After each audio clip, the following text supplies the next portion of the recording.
I had been married to Sam for 40 years. But when he died, he left everything to his first love. Even in his funeral arrangements, he asked that she be the one to say goodbyes if she were his wife. The only thing he left me was a single sentence. Anna, you trapped me in this marriage for 40 years. Please let me go and give me back to Zoe, his first love. Zoe looked at me coldly and said, Anna, you will never beat me. Do you know why you two never had children? Because if they weren't his and mine, he didn't want them. Memories crashed over me like a tidal wave, tearing my heart to pieces. I suddenly coughed up blood, and everything went black as I collapsed to the ground. When I opened my eyes again, I was back. 40 years earlier in the day of my wedding to Sam. And this time, when he ran after Zoe, I didn't chase him. I handed him the car keys instead. Go. Run after her. Chapter 1. I was standing on the stage at my wedding with Sam 40 years ago, hearing the familiar wedding march, and it finally hit me had been reborn. As I watched Sam walking toward me in his groom's suit, I couldn't stop thinking that just moments ago, I had watched him die. 40 years of marriage. A whole lifetime together. And in the end, all he left me was the cold truth of his indifference. When he passed, he made sure everyone got a farewell, even the housekeeper received specific instructions. But for me, he had only one. I wasn't even allowed to step foot in his hospital room. The lawyer, reading from Sam's will, stated clearly, I, Sam, hereby leave all my possessions to Zoe, including the villa currently shared by Anna and me. My funeral will be fully arranged by Zoe, who will bid me farewell as my wife. Anna is not permitted to attend. I couldn't hear anything else the lawyer said. Just those two sentences shattered everything inside me. I had been Sam's wife for 40 years. We never had children because of his health issues. I thought that after weathering life's storms together for so long, I had earned a place in his heart. But he dismissed our entire life with two cold words, a mess. Anna not even acknowledging me as his wife. And the home I had fought so hard to protect, a house I had lived in for decades, she handed it to Zoe without a second thought. Through the hospital window, I saw Sam gently caressing Zoe's face, again and again. His eyes were full of tears, heavy with the sorrow of goodbye. His lips moved softly, whispering sweet words into her ear, words I had never heard in 40 years of marriage. Even with gray hair, they looked perfect together. I never imagined that after all this time, I would still be a stranger, someone who never truly belonged in his world. I watched as he leaned his head on Zoe's shoulder, a faint smile on his lips, and took his last breath. My tears fell uncontrollably. I clutched the lawyer's arm in desperation. There must be something he left me, right? Please tell me it's not true. The lawyer hesitated, then finally said, Mr. Sam did leave a message for you. My heart flickered with hope. But then he said, Anna, you trapped me in this marriage for 40 years. Please let me go and give me back to Zoe. I collapsed. The memories of our decades together played through my mind like a film on fast forward. Tears streamed down my wrinkled cheeks as I whispered, was the power of first love really that strong? Did 40 years of companionship mean nothing? Chapter 2. I sat frozen in shock, so long that Zoe stood over me, staring with disdain. There wasn't a trace of sorrow in her eyes, only victory and contempt. Anna, she sneered, you will never defeat me. Do you know why you two never had children? Because if they weren't mine and his, he didn't want them. Her words struck like lightning. I shook my head violently. No, that's not true. That can't be true. Sam had fertility problems. That was the reason we couldn't have kids. He wanted them with me. But Zoe scanned me from head to toe and smirked. I knew this would come in handy. Anna, you've spent your life living in a dream of your own making. How pathetic. Then she threw a paper at me. When I picked it up, it felt like my heart was being ripped out, tossed into the air, and smashed into the ground. It was a medical record. Sam had undergone a vasectomy 35 years ago. His signature was right there, confirming it was voluntary. The words hit me like a hammer. So, he despised me, that mush, sterilized himself just to make sure he'd never have children with me. 40 years. And I meant absolutely nothing to him. Thud. I coughed up blood and collapsed again. As darkness swept over me, the memories flooded back, fragments of a life I thought I knew. I was the daughter of Sam's parents' closest friends. After my parents died in a car accident during my high school years, his family took me in. That's how we met. The first time I saw him, he was 18, young, handsome, standing in the sunlight like something out of a dream. Anna, my name is Sam. We'll be classmates now. Let's look out for each other. When he extended his fair right hand toward me, a strange wave of emotion stirred my young heart. From that moment on, I followed him everywhere, a shadow, his bodyguard, his closest friend. But it all came to an abrupt end the day he met Zoe in college. I had no choice but to bury my feelings deep inside. Fate, however, has a cruel sense of humor. The year we graduated, one drunken night threw everything into chaos. His parents caught us in the act, and from that moment on, we were bound by a marriage contract. His attitude toward me shifted from polite respect to open hatred. You just wanted to sleep with me, didn't you? Don't think I don't know what you're planning. Don't even dream of tying me to you forever. Even though it was him who came into my room, and I vaguely remembered it was he who started everything, I didn't bother defending myself. Maybe, like he said, I was selfish. I thought if this was my chance to spend the rest of my life with him, then so be it. But he was determined to rebel against his parents at every step, delaying the wedding again and again. It wasn't until his second year of grad school, after both his parents died in a car accident and left a will demanding our marriage, that he finally agreed grudgingly. I knew the pain of suddenly losing your parents, so I did everything I could to care for him, making sure he never felt even a moment of discomfort. To preserve his privileged lifestyle, I took over the family business, facing the public eye, fighting through countless challenges to keep it afloat. And yet, even after 40 years, I still couldn't win the smallest piece of his affection. If there is a next life, I don't want anything to do with him again. I'm so tired. I don't want to love him anymore. Chapter 3.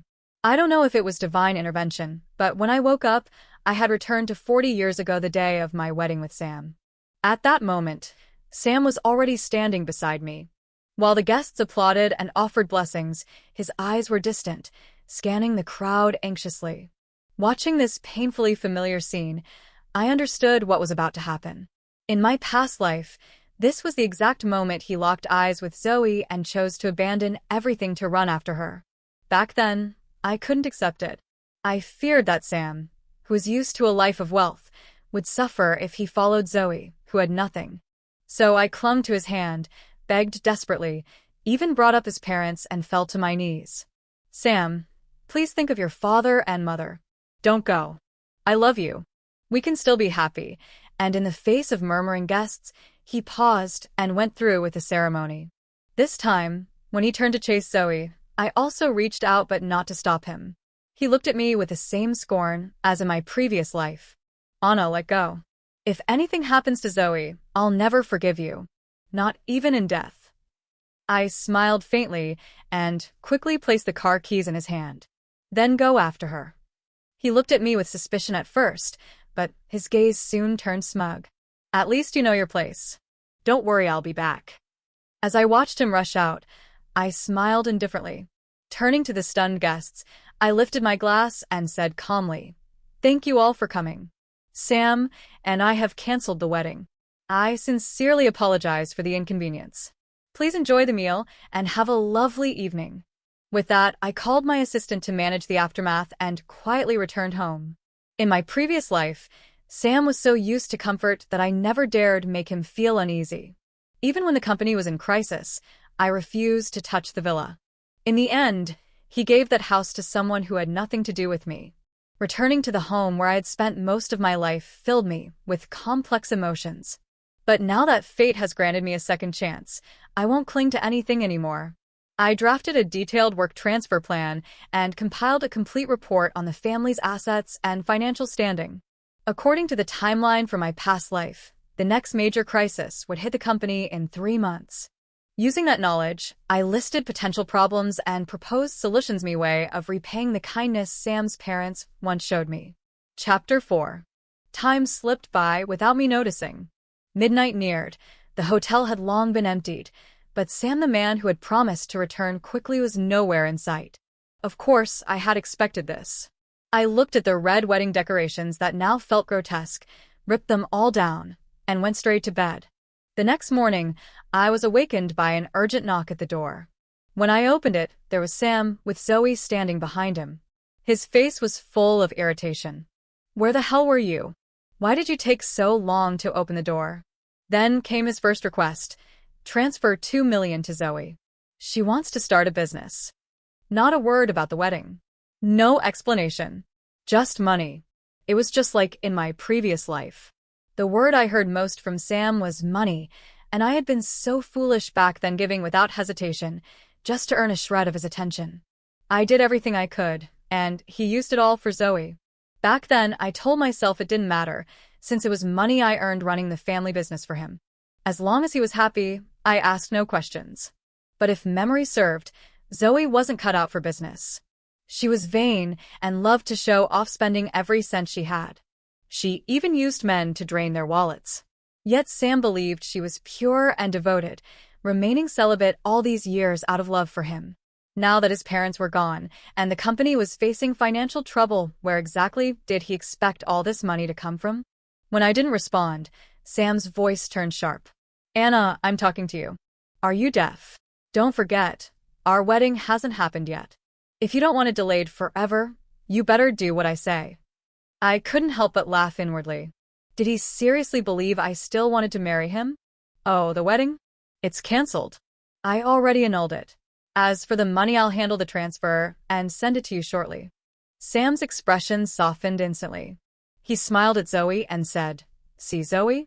Told you she wouldn't dare say no." Then he turned back to me and, for the first time, spoke gently. "Anna, fine. Cancel the wedding. It's just a formality, anyway. Be good, and I promise I'll go register the marriage with you." I turned to look at Zoe. She didn't even seem bothered when Sam said he wanted to marry me. Instead, her eyes gleamed with mocking provocation.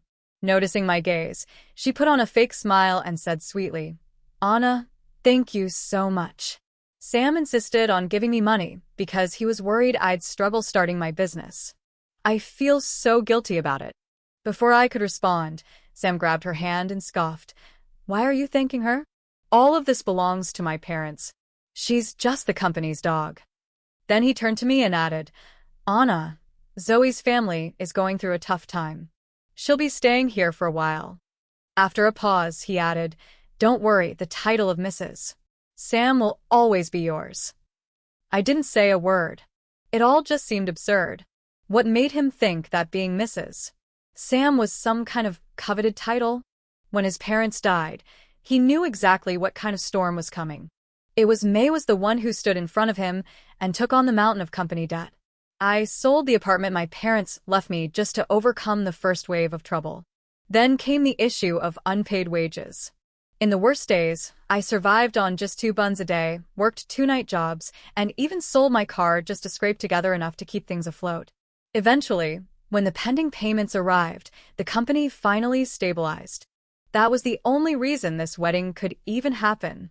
And yet, none of it mattered to him. In his eyes, I was nothing more than a dog summoned when needed, discarded when not. Looking back now, in this second life, I finally understood how deeply I had loved Sam in my previous life, so much that I reduced myself to dust, completely stripped of self-worth. Chapter 5. I ignored them both and returned to the study to continue organizing my documents. I needed to move faster. As I stepped out with the files, I heard the whir of a hairdryer coming from the bedroom. Passing by, I glanced inside and saw Sam and Zoe dressed in the red pajamas I had prepared for our wedding night. They looked like newlyweds. Zoe was leaning into Sam with a satisfied smile while he gently dried her hair. She was the first to notice me watching and smirked with arrogance. "Anna, I didn't bring pajamas, so I took a pair of yours. You don't mind, do you?" "No," I said calmly. "Take whatever you want." A pair of pajamas meant nothing to me. In fact, it was the first time I'd ever seen Sam wear them. In my previous life, on our wedding night, when he saw the 2 sets of pajamas I had left by the bed, he grabbed a pair of scissors and shredded them to pieces. Disgusting. Zoe could be in danger, and this is what you care about? Get out. In the end, I had to send someone out in the middle of the night to find Zoe and get her to call Sam just to calm him down. I never told him Zoe had been found in bed with a greasy old man. Even if I had, he wouldn't have believed me. When my eyes met Sam's, he seemed momentarily guilty but quickly covered it up and said coldly, "Don't even think about lecturing me. Even if I agreed to marry you, Zoe is still my friend. It's her first time here. Of course I'll take care of her." I smiled faintly and nodded. "Of course. If you want to take care of her all night, be my guest." My response made his temper flare instantly. His voice boomed, startling me. "Anna, stop with the sarcasm. If you still want to marry me, you'd better behave." That angry face overlapped perfectly with the domineering version of him I remembered from my past life. A wave of disgust rose inside me. I had no intention of enduring it again. I tossed the documents and a bank card in my hand onto the table. Haremi work transfer documents and the company's contingency plans. The card has all the money from the house. Unlike Zoe, whose eyes lit up at the word money, Sam stood frozen, panic and confusion on his face. What are you saying?" I looked at him coldly and said each word clearly. "I'm saying it's over. You and I are finished. No more ties. No more entanglements. I wish you and your precious Zoe a long and happy life together." And with that, I turned and walked away without a second glance. Behind me, Sam's furious shout rang out. "Anna, don't you dare regret this. Even if you kneel and beg next time, I won't forgive you." I didn't look back. I just walked faster. Chapter 6. As I left behind the house that had caged me for an entire lifetime, a deep sense of freedom washed over me. In my previous life, I had worked tirelessly to support Sam's family for 40 years. I ended up with a body full of illnesses, and in the end, I was nothing more than someone who paved the way for others without ever receiving anything in return. This time, I wanted something different. I didn't need wealth or grandeur, I just wanted a simple, peaceful life. I went to a small wonton shop near the university. In my past life, during my darkest and weakest moment, I had fainted right outside its doors. The shop owner had taken me in and served me a steaming bowl of comforting wontons. That bowl became the most unforgettable taste in my life. I once told Sam about I'd even mentioned I wanted to help the owner open a second location as a way to repay his kindness. But Sam didn't understand at all. Instead, he mocked me. "Why are you so sentimental? If you have extra money, buy Zoe another designer bag." That was also Zoe's 30th failed business venture, but Sam didn't care. He just kept throwing money at her. He never acknowledged how hard I worked. Even when I drank myself sick during a business negotiation and ended up in the hospital with a stomach hemorrhage, he didn't show concern. He only said, "Anna, this is the price you pay for marrying me." And now, after a lifetime, as I saw the old wonton shop owner again, tears welled up in my eyes. He recognized me immediately. "Hey, aren't you the girl who fainted outside my shop?" "Yes," I smiled. "I've been craving your wontons." As we talked, I learned that he wasn't a local and had always dreamed of retiring to his hometown. It didn't take much to convince him. I used my savings to take over the shop. The old man taught me everything, even passed down his secret recipe without hesitation. The store only got busy during lunch and dinner hours. I hired an Annie to help, and life became easy and peaceful. But 2 months later, I unexpectedly ran into Zoe in my shop. She looked like a completely different person stepping out of a luxury car, dressed head to toe in designer brands, arm in arm with a young man who looked like a college student. When she saw me, she froze for a second, then quickly let go of the guy's shoulder. Her smile stretched so wide it nearly reached her ears. "Anna, so this is what you ended up doing after leaving Sam? I'm a vice president now. Maybe if you beg, I'll let you work as a security guard." Looking at this woman wrapped in gold, I felt nothing but disgust. "Save it. Earning money off men must be exhausting. Keep it to yourself. Also, get out. We don't serve you here." The auntie working with me stepped forward, wielding a ladle like a sword to shoo Zoe away. Zoe stormed off, muttering under her breath, "You'll regret this." "Just wait." Not long after, Sam called. "Anna, have you lost your mind? How dare you bully Zoe? Don't think your little hard-to-get act is gonna work on me." His voice grew sharper. "You'd better apologize to her. Otherwise, forget about us ever being together again in this life." I let out a cold laugh. "Sam, are you having memory issues? We haven't been anything to each other for a long time now. I hung up and blocked him on the spot. Chapter 7. Not long after, Sam stormed into my little shop with Zoe, face dark with fury. Anna, How dare you speak to me like that? apologize now. If you don't, not even my parents' dying wishes will make me consider marrying you again. I shrugged casually. Sorry, but even if you wanted to marry me now, I wouldn't accept. I pointed at the security camera above and said flatly, take your trash and get out. Or tomorrow. Everyone will see how you came in here harassing people. I had no more patience for them.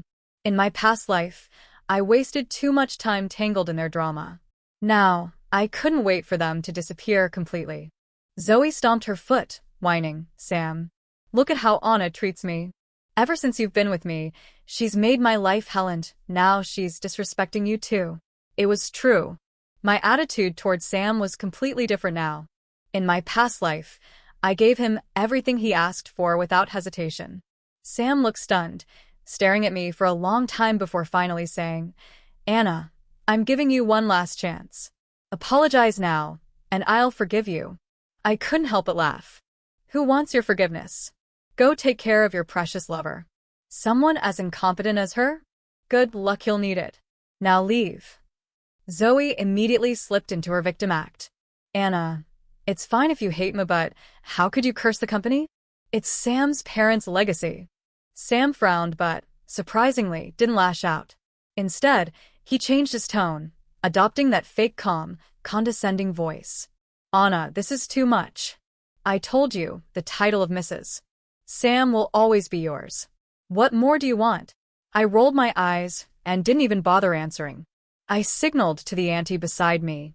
She understood, instantly grabbing a greasy spatula and charging at them. Frightened, the two of them ran out the door. Not long after, it was revealed that Sam's company had been involved in tax evasion and embezzlement. In my past life, the company had always played by the rules. The worst we experienced was investors pulling out, which led to a financial crisis. But now, it seemed Zoe had something to do with this mess. A week later, Sam returned to my shop, looking worn down and desperate. As soon as he saw me, he rushed forward. Anna, the company's in trouble. You have to help me save it. If you fix this, I'll marry you. No arguments, I swear. I let out a deep sigh. How could he still be so full of himself at a time like this? I won't help you. This has nothing to do with me. Sam looked at me like I'd just slapped him. That's impossible. You must have a plan. Isn't this what you've always wanted, for me to marry you? Help me. This is my parents' legacy. How can you just watch it fall apart? I let out a cold laugh. Oh, now you care about your parents' legacy? Then why didn't you read the materials I gave you? Why didn't you think of the consequences when you chose to trust Zoe? It was absurd. Now he even knew how to manipulate me emotionally. Please leave. Stop wasting my time. This time, I didn't say another word. I shoved him out the door and locked it behind him. Sam banged on the door for a long time before giving up. He was probably trying to figure out why I didn't care about the company or him anymore. After all, he'd always been the arrogant young master in my life, and he had never experienced this kind of rejection. Chapter 8. In my past life, even when I discovered that Sam took time every year to travel to scenic places with Zoe, I never had the courage to say a harsh word to him. At the time, we just celebrated our 20th wedding anniversary, and the company was at its peak. One day, while organizing the attic, I stumbled upon a sealed box full of photographs. To my shock, every photo showed Sam and Zoe visiting tourist spots crossing mountains, oceans, continents. No wonder Sam always asked for travel money, but snapped at me when I suggested coming along. Anna, your only value is making money. Vacations with you? I'd rather not go at all. The contrast between love and coldness was crystal clear. Back then, I wanted to confront him, demand answers, but the moment I saw him, my voice vanished. In my foolish humility, I convinced myself that just being legally by his side was enough. Now, looking back, I realized that it was precisely that blind self-devaluation that gave Sam the courage to cross every line. Today, when I reflect on it all, I can only laugh at how naive I was. That's why this time, I want nothing to do with him. But the more you try to avoid something, the more it finds you. After 3 months of struggle, Sam's company finally collapsed, even losing the villa in a foreclosure. That was when he came looking for me again. When I saw the tears in his eyes, I noticed something had changed. He stepped forward and pulled me into a tight embrace, whispering softly, "Anna, you came back too, didn't you?" His words caught me off guard. Could it be he was reborn as well? I gently pushed him away and feigned confusion. "What are you talking about?" He stared at me in silence for a couple of seconds before breaking down in tears. Why? Why is everything different now? We were married. We spent 40 years together. I looked at him calmly. It was the first time I had ever seen Sam so vulnerable. Not even the day his company collapsed did he shed a single tear. He calmly faced the press and answered their questions with composure. But now he cried like a child. After a long while, he lifted his head, voice trembling. "Anna, do you believe in another world?" "I was wrong. I made a terrible mistake. You were so good to me, and I never saw it. Zoe was just a gold digger who fooled me my entire life. After I died, she dumped my ashes in the trash, ran off with my wallet and her lover. I hate her. I hate myself for being so blind." "Anna, I'm so sorry." His sobs were messy, but I could understand what he was trying to say. He was describing events that had happened after my death in our past life. How he knew, I'll never understand, but if I could be reborn, maybe it wasn't impossible that he somehow came to know what happened after death. Still, he had chosen his path. What good were his regrets now? "Sam, I don't know what you're talking about, but please, don't come looking for me again." The moment I said it, he panicked and grabbed my arm. "No, Anna, listen to me. I know everything now. I know what you did for me. I know you were the only one who ever truly loved me. Give me one more chance. I'll love you the way you deserve. I was wrong. Zoe tricked me. But believe me, I never truly cared about her. I only saw her as a friend. Everything I did with her was to get back at you. I believed her lies. I thought you were only with me for my family's money. I didn't know." I yanked my arm away and cut him off. "Enough. I don't want to hear it. Whether it's true or not, it no longer concerns me. Leave." Even if everything he said was real, it didn't matter. This wasn't about one day or one mistake. This was 40 years.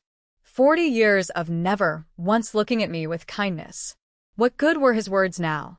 I waved him off and turned away, leaving him standing there in tears, utterly broken. Chapter 9. Who would have thought Sam would start coming every single day? He'd order a simple bowl of wonton soup, sit quietly, and just stare at me for a long time. I treated him like any other customer, polite, distant, indifferent. Until 1 week later, he finally stood up and looked in my direction. "Anna, I'm leaving. Take care." I didn't reply. I didn't stop him. I just watched as his figure slowly disappeared down the road. Not long after, his name popped up in the news. Man poisons woman over financial dispute. It turned out that after Zoe entered the company, she abused her position and ran it into the ground. She brought in shady friends who devised all sorts of schemes, embezzling money, laundering funds, draining every last cent. By the time Sam realized what was going on, it was already too late. In desperation, he mortgaged the villa to try and save Zoe. But something happened between them that led to a complete falling out. In a moment of rage or madness, Sam poisoned her, slipping something into her drink. The news showed him being escorted away in handcuffs. He wasn't afraid. In fact, he smiled brightly at the camera. It was as if he was trying to find someone through the lens. I never imagined Sam would end up like this.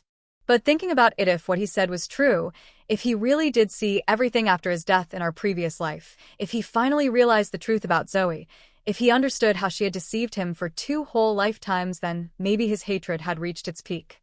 Old grudges mixed with new betrayals, maybe that was enough to push anyone to the edge. Still, there are countless ways to face pain.